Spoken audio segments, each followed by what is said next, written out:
विष्णुं वलन्तं सर्वतोमुखं नृसिंहं भीषणं भद्रं मृत्युं नमाम्यहम् ॐ उग्रं वीरं महाविष्णुं ज्वलन्तं सर्वतोमुखं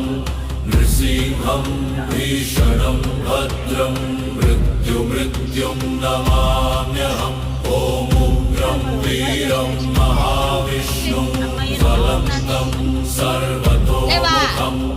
नृसिंहं भीषणं भद्रं मृत्युं नमाम्यहम् ॐ उग्रं वीरं महाविष्णुं ज्वलन्तं सर्वतोमुखं नृसिंहं भीषणं भद्रं मृत्युं नमाम्यहम् ॐ